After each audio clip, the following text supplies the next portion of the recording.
You have companies that focus on quality, you have companies that focus on quantity, and you have companies that do both.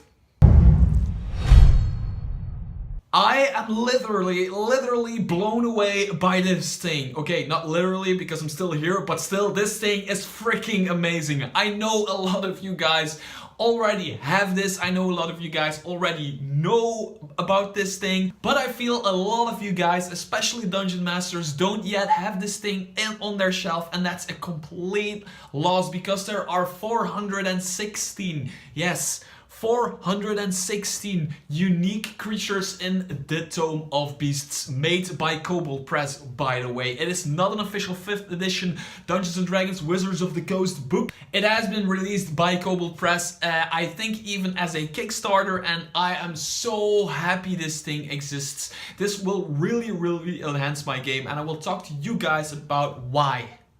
So the first reason why I really like this book is because of this. Yes, this is the official 5th edition Monsters Manual, and this is the Tome of Beasts. There are about 300 and a little bit monsters in here, and there are about 400 and a little bit monsters in here. So that's 33% more monsters. Is $50 a lot of money for a book? Yes it is, but this might be an exception because you're paying about 30 to 40 euros in Europe for a 5th edition official Wizards of the Coast book. You pay about 10 euros more for this thing, but you get a lot of new content. Is this perfect? No, it really isn't. There are a few minor flaws about this thing, which I will point out later on. But overall, it is an amazing thing that I really just can't shut up about.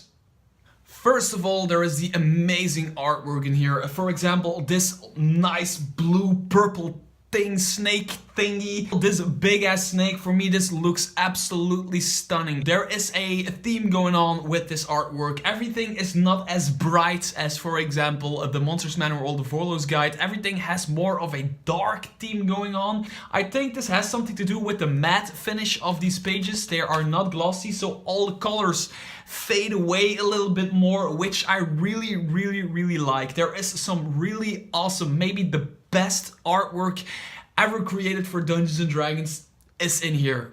The thing where this book really shines are the mechanics. There are some really cool mechanics to these monsters. For example, there's this guy who just squats on top of you and you have nowhere to go until somebody kills the thing or it moves to go kill somebody, but it just can grapple you by sitting on top of you. That's how big this guy is. It's a giant, of course, but still, it's very cool. There are a lot more save or suck old school mechanics in this book. That's why I don't advise to buy this book to put against newer players. Please use this book when you have a party of players that know what you're doing and are ready to die from maybe 1 or 2 saves, because there are a lot of monsters in here that can just kill you by literally looking at you. Although they go into dragons, kobolds, and even giants a little bit more than the 5th edition Monsters Manual and Volo's Guide, there are a lot of unique creatures in here. For example, this one, the Bear King, which is a very cool dwarf-like fae, if that makes any sense. If there's something inside you that says, I want to recreate Jurassic Park, you have the dinosaurs from the Monsters Manual, you have the dinosaurs from the Volo's Guide, and now you have 3 more dinosaurs in this bad guy. If a Hydra is not good enough for you, maybe you should try the Zmei, or something like that. It is a 3-headed dragon, but don't underestimate it. Clockwork creatures.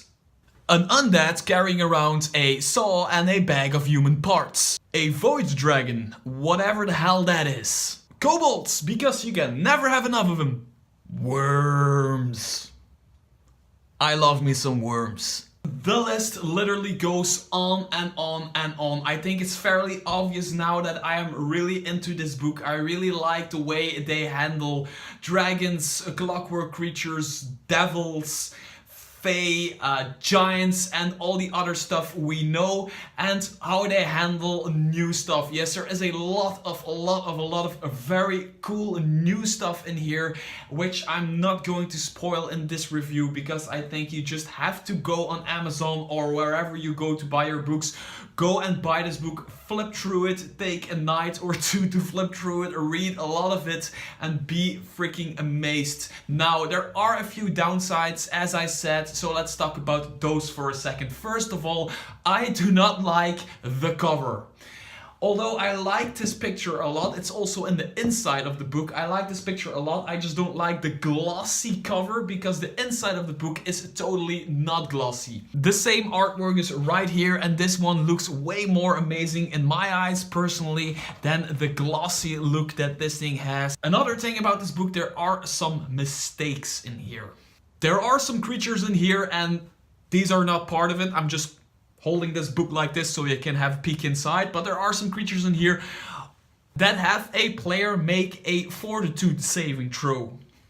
For an experienced player and dungeon master, I know exactly what they mean. Of course, they mean a constitution saving throw, but still there it says fortitude, which really means they made a mistake somewhere designing this thing between 4th edition or 5th edition. I don't know why and how it happened.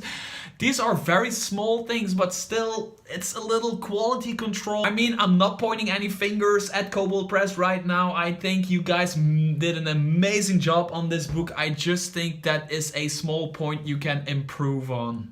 And then, of course, the greatest thing about this book is also maybe its biggest flaw. And that's the old school save or suck mechanics.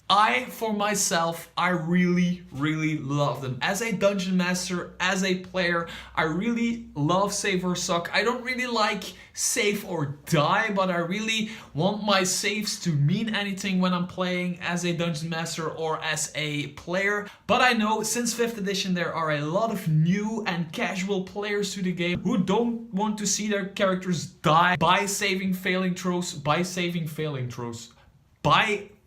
saving throws. So it is something to really look out for when you buy this book. Just don't use it to new players. Don't use it on lower levels. Just use it when they reach 6th or 7th level. You can really start gaining a lot of stuff from this book. Another cool thing about this book is the amount of lore. Yes, all of the lore is probably made for the Midgard campaign setting of Kobold Press, but you can still use it in your homebrew or even the Forgotten Realms, whatever. If you just want to use it, it's Dungeons and Dragons, you can do whatever you want. There is a lot of lore to these creatures, especially the Faes. The Faes get a lot of cool lore, but there are a lot of creatures too that don't get enough attention lore-wise. But if they would create as much lore as they did, for example, the Fae lores or the dragons or whatever, this book would be twice as thick. So now my hand is really hurting right now from holding this book. I swear it is such a big thing. It really is a Tome of Beasts. So if you really want to enhance your game with monsters that players really have to guess about what they do, this is your book. I have a few players at my table that are a player and a dungeon master for another group, so they know a lot about the mechanics of the existing Dungeons and Dragons Monsters Manual and Volo's Guide. So this book really is going to help me to keep them guessing. Of course, they right now know I've bought it, so if they are smart and evil enough, they will probably download the PDF file of this book and check out every monster. But there's 416 monsters in here to check out, so they will probably never know what they do. Still, they will keep guessing because every monster in here really feels unique. For example, this last one I want to show you. This thing right here, which is a sandworm that lives underneath the sand. It is a big ass, huge, I think. It is a large dragon creature that lives beneath the sands, but it has false appearances of a dead creature on its back. When party members go and check this out, they will probably stand on the back of a sandworm. They will rise from the earth and they will have to fight this freaking thing. So if you want to see me review other stuff, or you want to check one of my reviews out, click on one of these videos right here, or subscribe to my channel and hit the thumbs up if you want to help me out. Also comment below with what you want to see me review in one of my next videos, and may your inspiration guide you.